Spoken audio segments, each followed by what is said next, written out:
Hi, I'm Matt Stevens, Executive Director of the Hawaii Workforce Funders Collaborative, and I'm excited to welcome you to Episode 4 of the Workforce Understory. Earlier this year, Hawaii took an important step forward.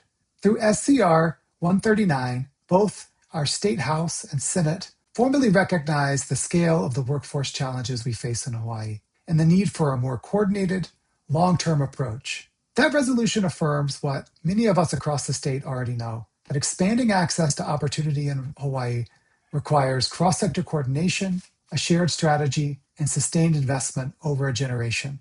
And it aligns with a broader goal that we've been working towards at the Hawaii Workforce Funders Collaborative with our partners in the Learn, Work, Thrive Hui. And that's Hawaii's generational workforce commitment, which says that by 2045, all people of Hawaii will have a path to a career that enables them to learn, to work, and to thrive in Hawaii, contributing to a vibrant economy grounded in community values. And that's a powerful commitment. But it raises a critical question. What would it actually take to get there? Because this isn't just about the future workforce, right? It's also about the people who are already here, who are already working and are working multiple jobs and still struggling to get ahead. So if this commitment is truly generational, it has to work on both timelines, creating better pathways for young people who are going to enter the workforce over the next 20 years, while also improving mobility for workers who are already out there working in the workforce. And this is where we start with something real. Over the past few years, Hawaii has made significant investments in workforce training. Utilizing a large federal grant, Good Jobs Hawaii helped thousands of residents complete short-term, non-credit training programs. And what we learned from the evaluation is clear. On average, participants saw about $7,200 in annual wage gains within a relatively short period of time. That's meaningful, that's measurable, and it tells us that upskilling can work.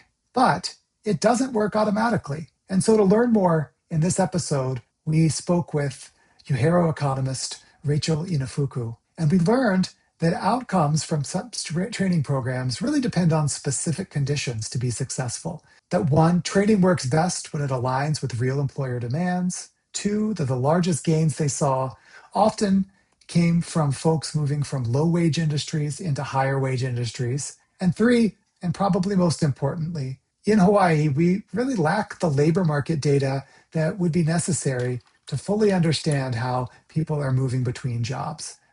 And so the question becomes more precise. How can we look at data that we have access to identify where the conditions already exist for upskilling to work, lead to economic mobility? And how can we at the county level begin building around these opportunities? And so to answer that, we focused on a specific group of the population, workers who are skilled through alternative routes, or STARS. These are adults who don't have a four-year college degree, but have built valuable skills through work, through training, and through life experience. And in Hawaii, this is not a small portion of the population. Roughly 63% of our working age population, over 650,000 residents, are working without a four-year degree. That's a majority of our workforce. But here's where the challenge becomes clear, because most of those workers aren't earning a living wage. And so when we talk about economic mobility, we're not talking about a small disconnected population. We're talking about the core of Hawaii's workforce. And within that group, there's a subset that's especially important for this conversation.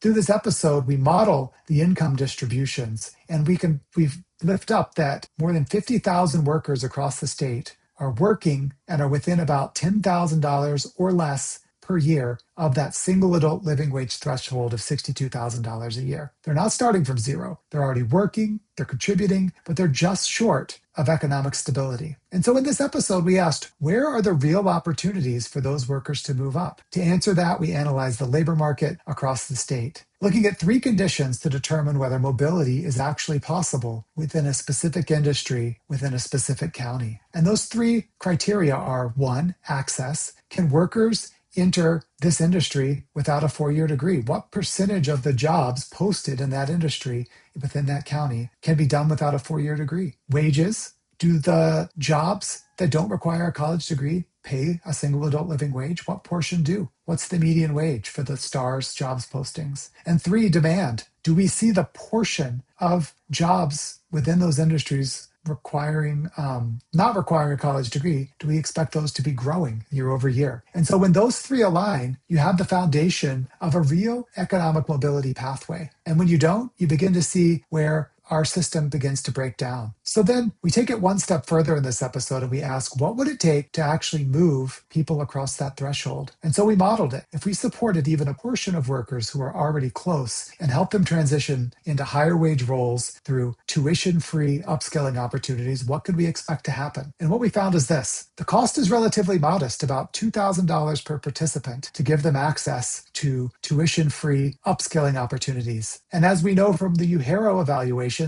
when we identify the average wage gain is about $7,200 per year. And over time, that adds up to billions of dollars in additional statewide earnings, with returns on the order of 20 to 1 when we're talking about that increased earning. And it's even higher when we're trying to account for the additional total economic activity those wages would create. And so this isn't theoretical, right? It's based on outcomes we've already seen, modeling what would be possible if we use the data we have to deliberately design economic mobility pathways. And so if the opportunity is this clear, why isn't it already happening at scale? In this episode, we argue that it's simply because the system wasn't deliberately designed in that way. We have employers hiring, we have training providers preparing workers, we have funders investing in a variety of programs, but those pieces weren't built to function as a connected system over time. And so what's missing is not effort, it's design. And this is where the episode is meant to be practical, because the tools that we built here, they're really not just for analysis. They're a starting point. They're a toolkit for people working at the county level, whether you're at a community college, working in the public workforce system, working for a nonprofit organization that supports the STARS population on a daily basis, or representing industry.